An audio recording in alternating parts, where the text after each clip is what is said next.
오늘이 광복 76주년을 맞이하는 날입니다. 또 8월 15일 똑같이 주일로 이렇게 되어져 있어서 의미가 더 깊은 것 같습니다. 이 나라 민족에 해방을 주신 하나님께 감사와 영광을 돌립니다. 그리고 우리 순국 선열들과 믿음의 선조들의 헌신과 희생, 눈물, 그것이 결단코 헛되지 않고 후손들에게 아름다운 나라를 물려주게 되었고, 오늘 우리는 우리의 후손들에게 아름다운 나라를 물려주기 위한 눈물이 필요한 줄로 믿습니다. 따라서 합시다. 눈물의 결실, 기쁨.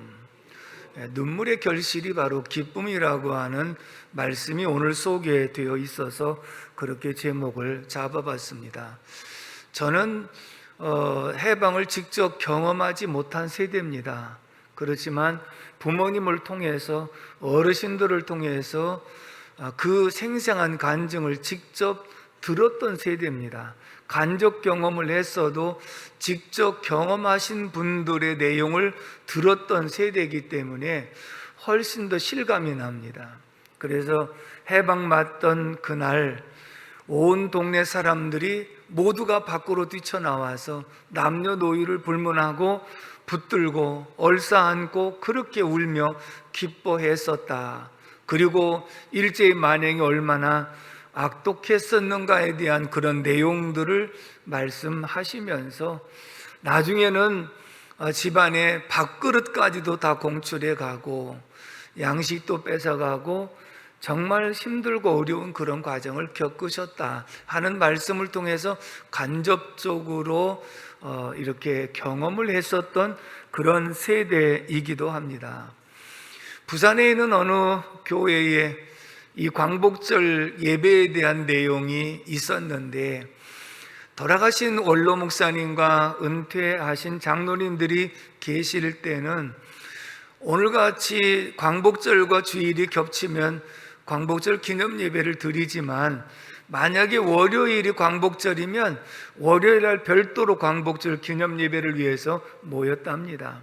특징이 뭐였느냐면, 물론 말씀도 이제 직접적으로 경험하신 세대이기 때문에 전하셨지만 애국가를 4절까지 반드시 불렀고, 그래서 하느님이라고 하는 그 가사의 내용을 하나님으로 바꿔서 분명하게 불렀고, 그 다음에 예배를 마칠 때는 만세 삼창을 하고 그리고 예배를 마쳤다.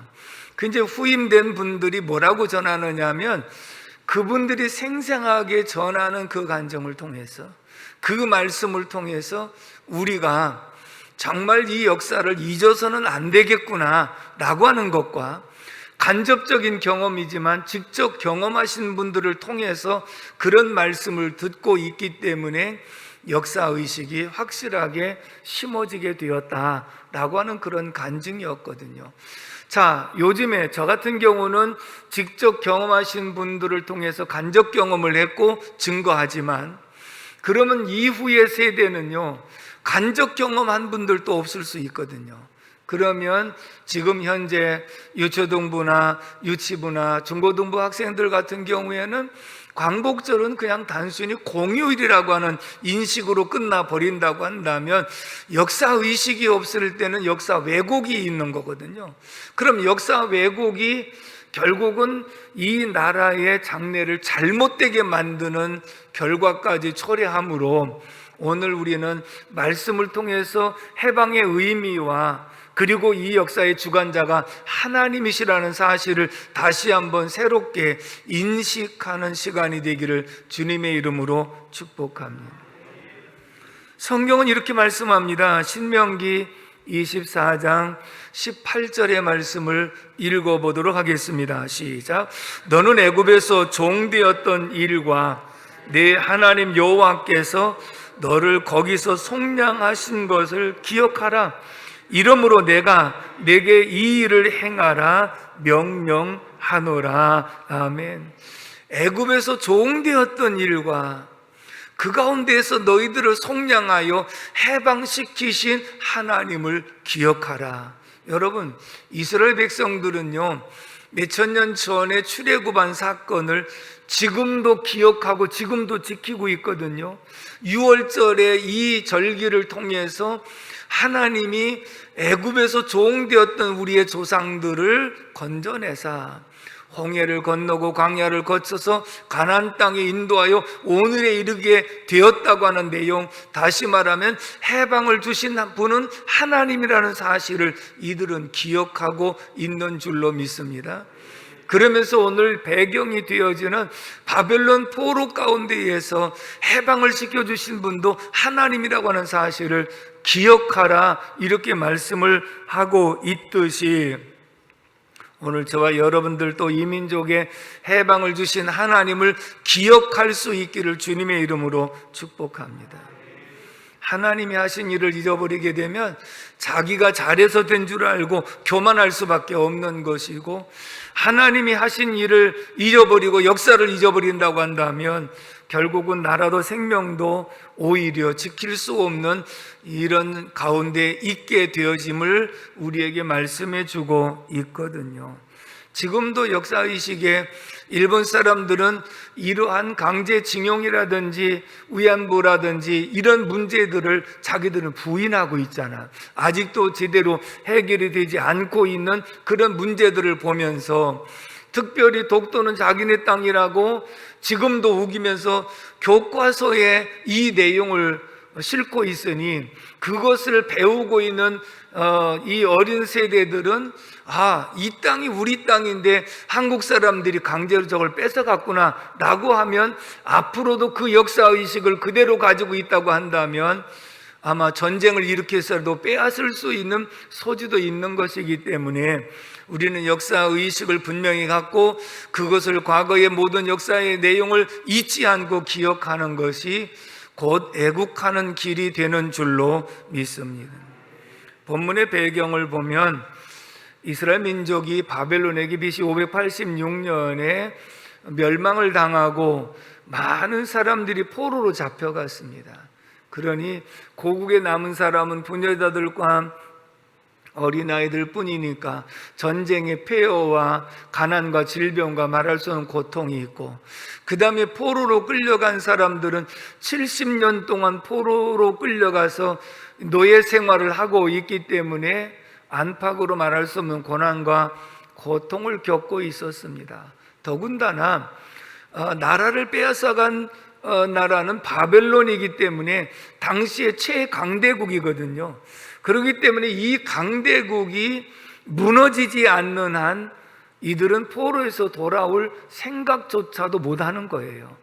그리고 또 강대국이기 때문에 감히 다른 나라가 이 바벨론을 어떻게 해보려고 하는 의도도 하지 못하는 이런 상황이다 보니까 아마 대체적으로 보면 포기하고 이 고난의 삶을 살아갈 수밖에 없는 것이 당시의 현실이었거든요.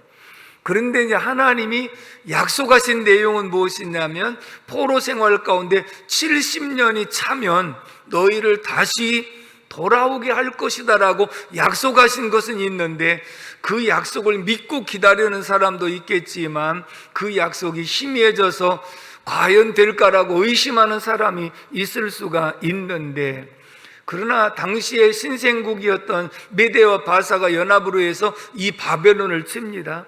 강대국이었던 바벨론이 메대와 바사에 의해서 망하게 되어지는데 결국은 바사가 이 바벨론을 다시 점령을 합니다.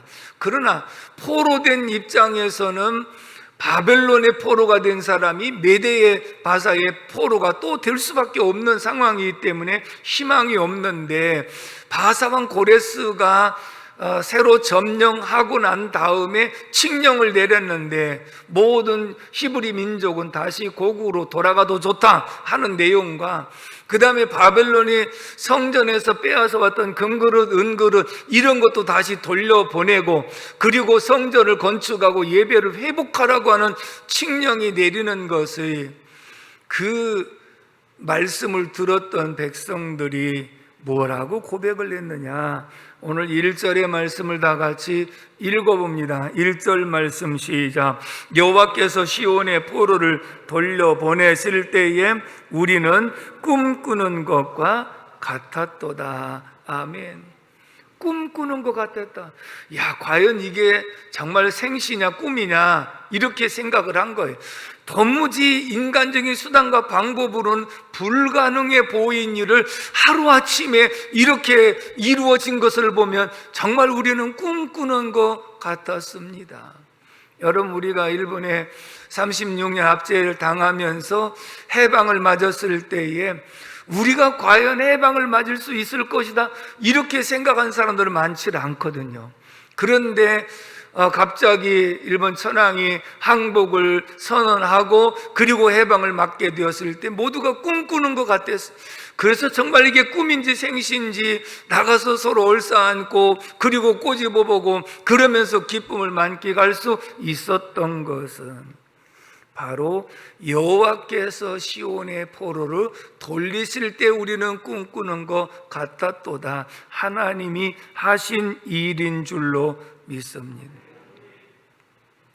여러분, 잘 보면요, 애굽에서 종되었을 때 모세를 통해서 하나님이 출애굽을 시켰는데 모세가 한 것이 아니라 모세를 들어서 사용하신 하나님이 하신 일인 줄로 믿습니다.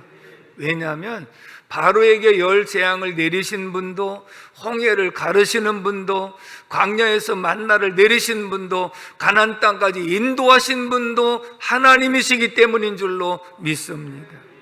그리고 바벨론에서 70년 동안 포로 생활을 하다가 정말 강대국을 이기고 바사의 이 고레스 왕이 결국은 다시 이들을 해방시킨, 고레스가 해방을 시킨 것이 아니라 하나님이 하신 일인 줄로 믿습니다. 왜냐하면 약속의 말씀 70년이 차면 돌아오게 할 것이다 라고 하는 약속하신 분이 하나님이시고 그 언약을 이루신 분이 하나님이시기 때문인 줄로 믿습니다.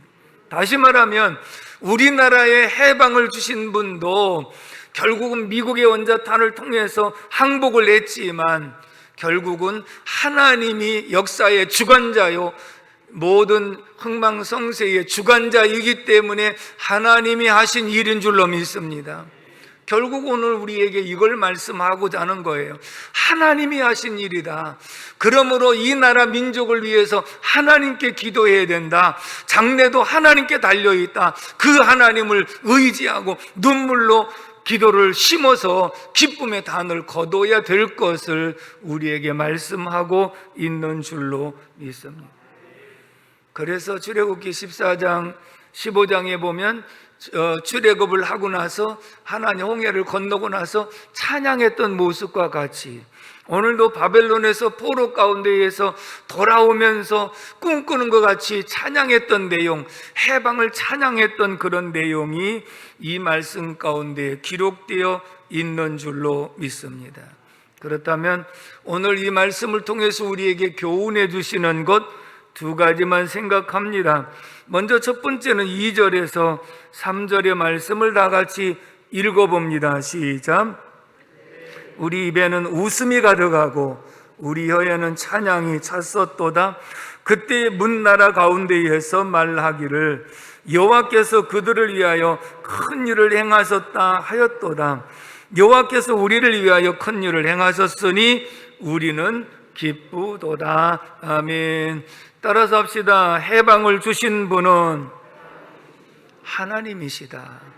아멘이십니까? 포로의 고통 가운데서 해방을 주신 분은 하나님이신 줄로 믿습니다. 물론 나라도 들어서 사용하셨고 인물도 들어서 사용하셨지만 결국은 역사의 주관을 하나님이 하셨기 때문에 이스라엘 민족에게 포로 가운데에서 고통 가운데에서 해방을 시켜주신 분은 하나님이신 줄로 믿습니다. 그렇다면 바벨론에서의 이 포로 생활 가운데 고통을 시편 137편에서 말씀하고 있는데 굉장히 생생한 경험을 간증하고 있습니다. 시편 137편 1절의 말씀을 다 같이 읽어보도록 하겠습니다. 시작. 우리가 바벨론의 여러 강변 거기 앉아서 시온을 기억하며 울었도다. 아멘. 여러 강변을 돌아다니면서 그곳에서 시온을 기억하며 울었다. 고달프고 서러워서 울 수도 있었을 것입니다. 그러나 시온을 기억하며 울었다고 하는 이 말씀은 사람이 집을 떠나면 고생이라는 사실을 그때서 아는 것처럼 우리가 평안하고 좋을 때 예루살렘 성전에서 예배드렸던 것을 기억하며 지금은 우리의 죄악으로 나라를 뺏기고 예배를 회복하지 못하고 이 어려움 속에 있으면서 우리가 평안하고 좋을 때 예배를 잘 드릴 거라고 후회하고 회개하는 그런 마음으로 결국은 우리가 바벨론 여러 강변 거기 앉아서 시온을 기억하며 울었도다. 이런 고백을 하고 있습니다.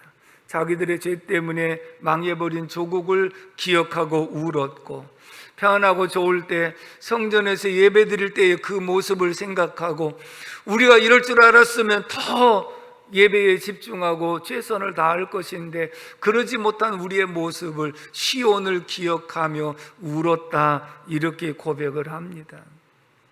여러분, 우리가 평안하고 좋을 때 잘 믿는 신앙이 훨씬 더 나은 신앙인 줄로 믿습니다.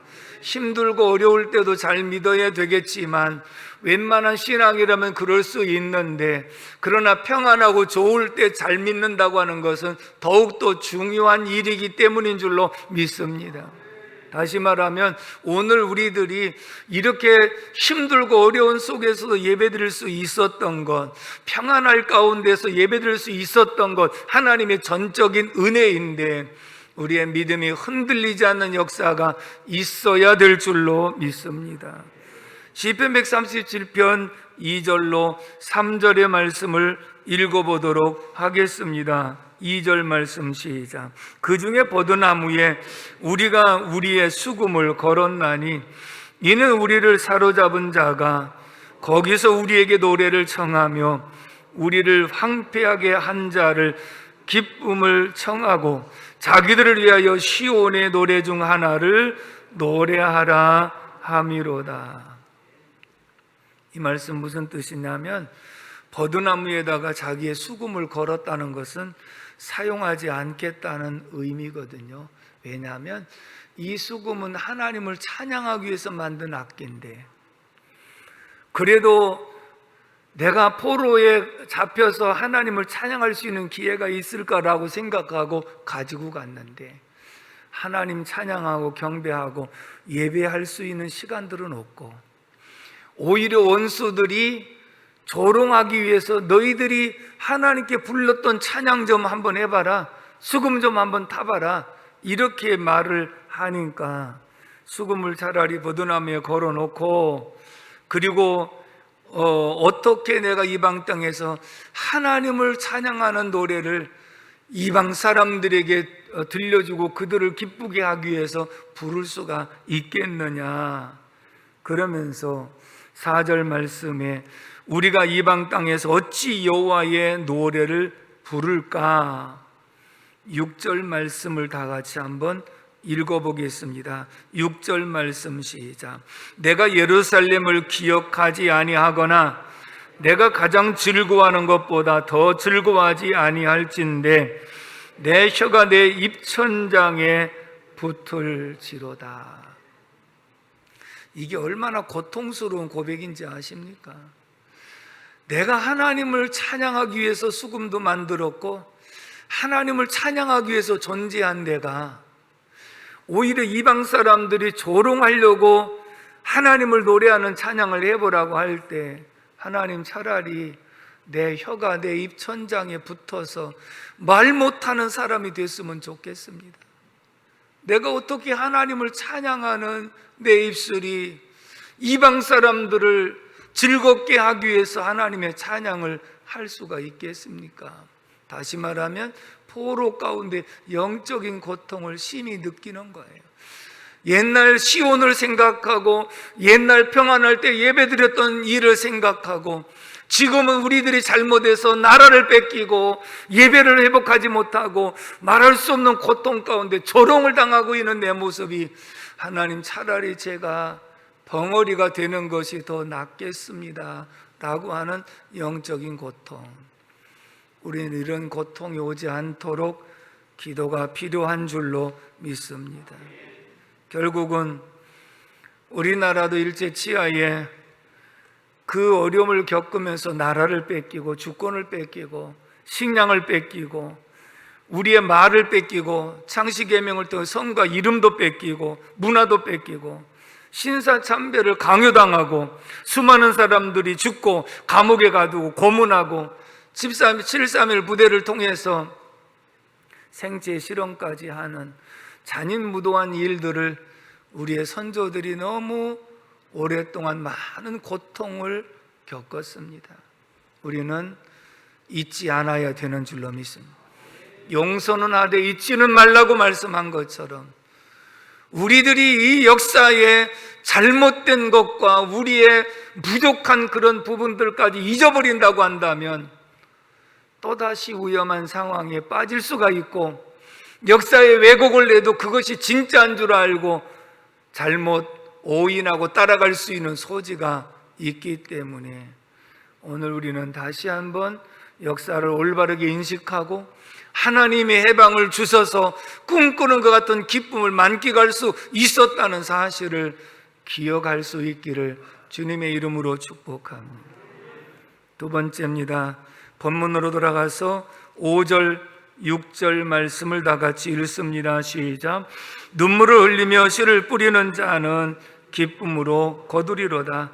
울며 씨를 뿌리러 나가는 자는 반드시 기쁨으로 그 곡식단을 가지고 돌아오리로다. 아멘.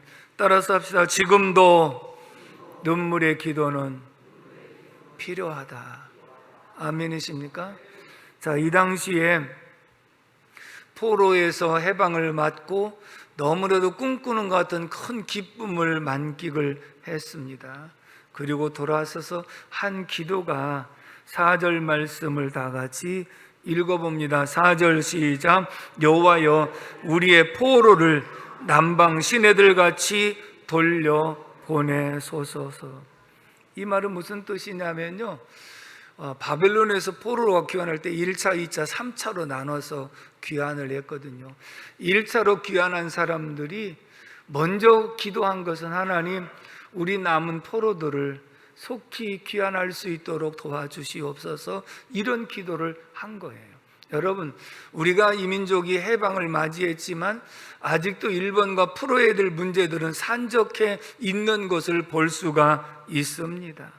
결국은 이들이 포로 가운데 돌아왔지만 폐허가 된 모습, 가난하고 질병과 그 다음에 또 모처럼 만에 와가지고 보니 토지 문제라든지 사람과의 관계라든지 이런 것들이 산적해 있기 때문에 바로 우리가 그냥 기쁨으로 머물러 있을 것이 아니라 다시 한번 제2의 해방을 위한 눈물의 기도가 필요하다, 이렇게 고백을 한 거예요.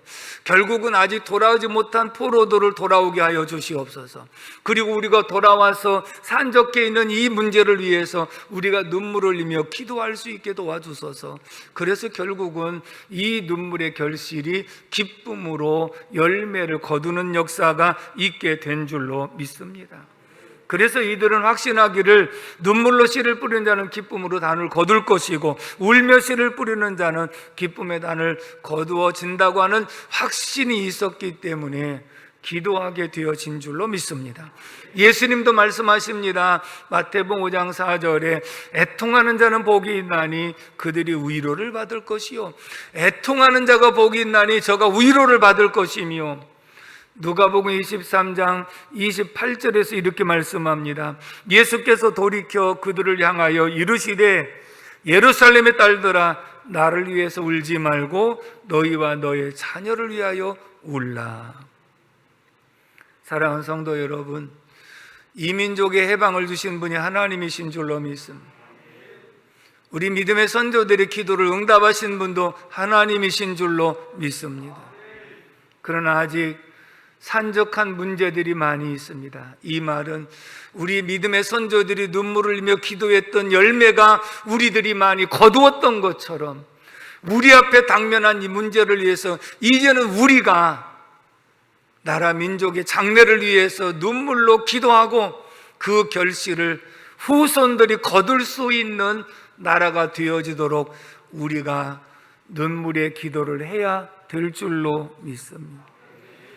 당면한 코로나의 문제가 속히 해결되어져야 일상으로 돌아갈 수 있고 생활 모든 것들이 마비되다시피 한 이러한 모습들, 한국교회가 다시 예배가 회복이 되고 기도가 회복이 되어 우리가 마음껏 하나님 앞에 찬양할 수 있고 예배드릴 수 있는 그날이 돌아오도록 하기 위해서 눈물의 기도가 필요한 줄로 믿습니다.